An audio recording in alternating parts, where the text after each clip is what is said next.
kata lagi, ilallah, itu maknanya kepada Allah. Ati'u, taatlah kamu. In kuntum, maknanya jika kamu. Wa ulil amri, penguasa pimpinan, dengan kata tu'minu, kamu beriman. Minkum, ada di salah satu di situ adalah kata minkum yang maknanya di antara kamu. Al yaumil akhir, hari akhir atau hari kiamat, itu maknanya. Fa in tanaza'utum, jika kamu berbeda pendapat. Kata dzalika artinya atau maknanya itu adalah hal itu. Fi syai'in, dalam suatu perkara. Khairu, lebih utama atau lebih baik. Faruddu, yang maknanya maka kembalikanlah ia atau perkara tersebut. Ahsanu ta'wila, yang maknanya akibat terbaik. Adapun yang bagian B-nya itu adalah terjemahan ayat yang ibu baca sebelumnya. Adapun terjemahan ayat tersebut adalah, wahai orang-orang yang beriman, taatilah Allah dan taatilah Rasul atau Muhammad dan ulil amri. Itu ulil amri itu apa sih? Ulil amri itu adalah pemegang kekuasaan di antara kamu. Kemudian, jika kamu berbeda pendapat tentang sesuatu, maka kembalikanlah kepada Allah atau kembalikanlah kepada Al-Quran dan Rasul atau sunnahnya. Jika kamu beriman kepada Allah dan hari kemudian, yang demikian itu lebih utama bagimu dan lebih baik akibatnya. Itu adalah terjemahan dari ayat yang ibu bacakan sebelumnya. Nah, belum ibu. Adapun selanjutnya, yang bagian C-nya yaitu adalah makna kosakata. Adapun makna kosakata itu terbagi menjadi dua. Kata ati'u, yang maknanya seorang muslim wajib mendengar dan taat kepada penguasa terhadap segala sesuatu yang dia sukai maupun tidak dia sukai selama tidak perintah untuk bermaksiat. Jika diperintah untuk bermaksiat, maka tiada lagi mendengar dan taat kepadanya. Itu sesuai dengan perkataan atau Imam Bukhari Muslim. Kemudian yang kedua, ulil amri. Ulil amri itu bisa diartikan sebagai pemegang kekuasaan selama pemegang kekuasaan tersebut berpegang pada kitab Allah Subhanahu wa taala dan sunnah Rasul. Itu sesuai dengan mushaf Al-Quran atau terjemahannya. Nah, bagian yang kelima, isi dan kandungan ayat. Isi yang kandungan ayat ada dua. Taat dan patuh kepada perintah Allah Subhanahu wa taala.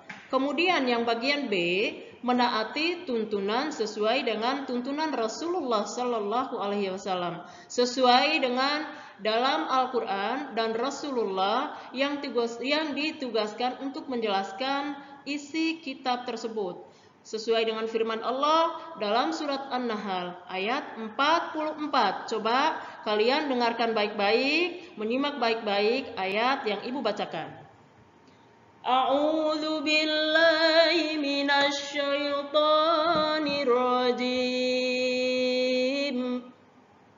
Bismillahirrahmanirrahim. Wa anzalna ilaika dzikra litubayyina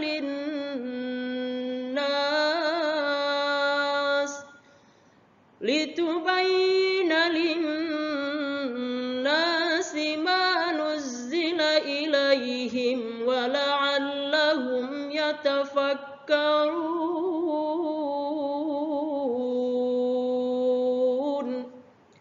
Adapun terjemahan dalam ayat tersebut yaitu Dan kami turunkan Az-Zikra atau Al-Quran kepadamu, agar engkau menerangkan kepada manusia apa yang telah diturunkan kepada mereka, dan agar mereka memikirkannya. Itu Quran Surah An-Nahl, surah ke-16, yaitu ayat 44.